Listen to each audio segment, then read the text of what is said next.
This is the second video of my test 7 corrections on chapter 6, and this is the calculator part. The first question I got wrong was number 1, and it's because I read the question wrong.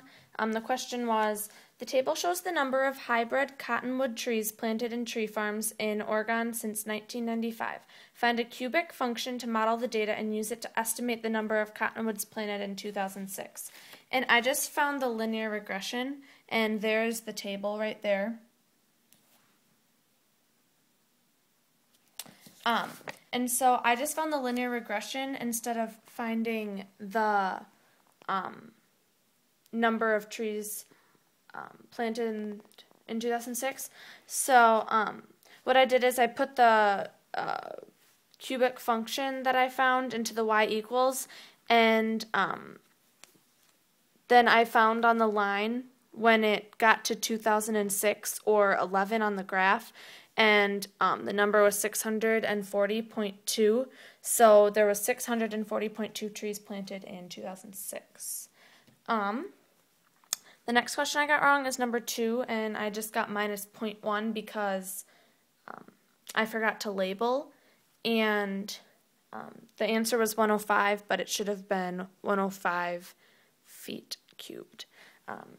Next question is number 5, and the question was, the dimensions in inches of a shipping box at We Ship For You can be expressed as width x, length x plus 5, and height 3x minus 1. The volume is about 7.6 feet cubed. Find the dimensions of the box in inches. Round to the nearest inch. So First, I didn't realize the feet and the inch difference, and I was running out of time, and I just didn't really understand this one. So first I had to do 7.6 feet times 12 inches to get 13,132.8 inches cubed. And then width was equal to x, length x plus 5, and height 3x minus 1. So I put 13,132.8 into the y equals, and once again, x plus 5, and 3x plus 1.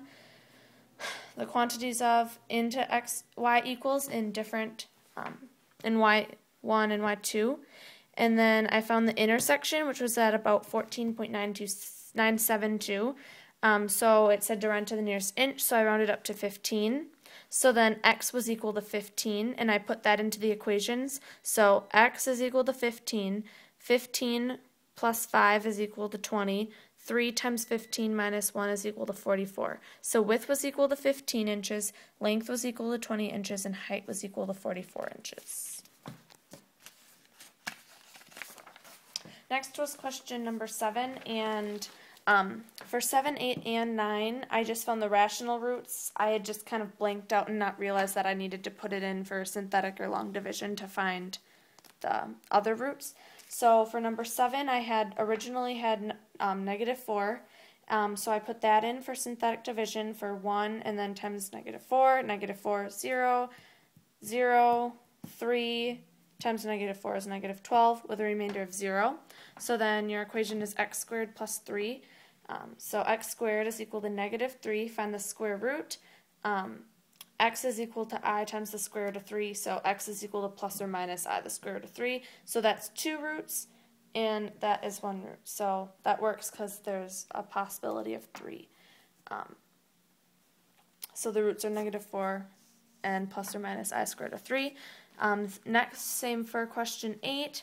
I had negative 3, so I put that in for the synthetic division.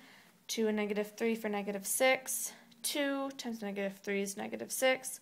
1 times negative 3 is negative 3 for 0, so there was a remainder of 0. The equation was 2x squared plus 2x plus 1 is equal to 0.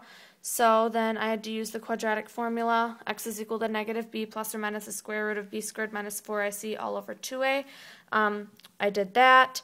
Simplify it to negative 2 plus or minus the square root of negative 4 over 4. Simplify it even more to negative 2 plus or minus 2i over 4, and then divide both by 2 to get negative 1 plus or minus I over 2. So your roots are that and negative 3.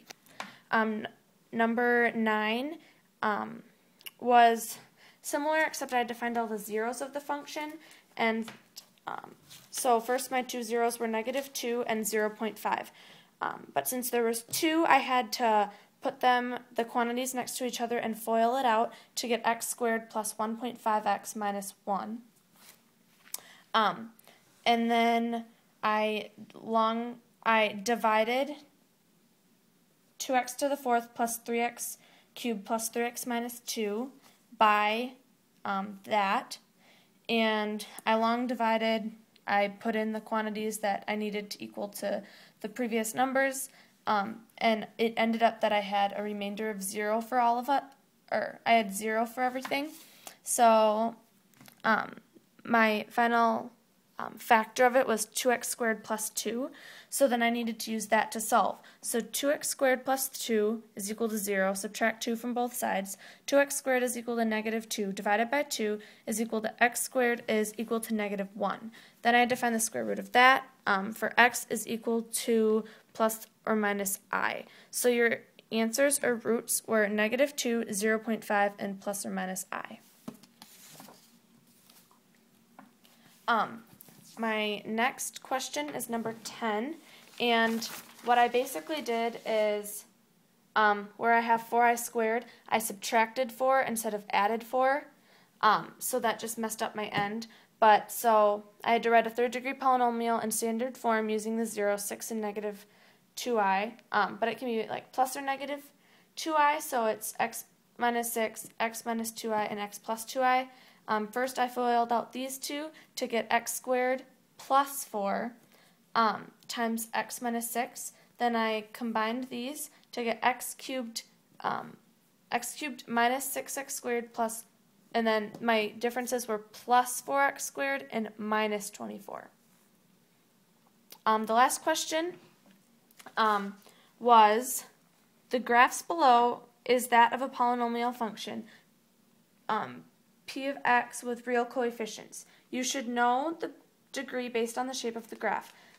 P of x using the zeros or find p of x using the zeros and multiplicity. Hint, you will need to find coefficient a by using your y-intercept 2. You only need to do one of these, so pick the one you best understand. And these were the two problems we could choose from, and I just didn't remember how to do these problems. But then I looked back and I remembered finding how to write equations just using the graph. And so for these we had 2 and -1, and the y-intercept was 5. And these are quadratic, so you would have to square both of the terms. So you have y is equal to x minus 2 squared and x plus 1 squared. And then the y-intercept is 5, so you have that's equal to y. So 5 is equal to, you have to put in a, and then -2 squared and 1 squared times each other, which is 4 and 1. So you have 5 is equal to 4a divided by 4, a is equal to 5/4. Then you put in 5/4 for a, but put back in x minus 2 and x plus 1. So you have y is equal to 5/4 times the quantity of x minus 2 squared times the quantity of x plus 1 squared. And that is your answer. Those are my test 7 corrections.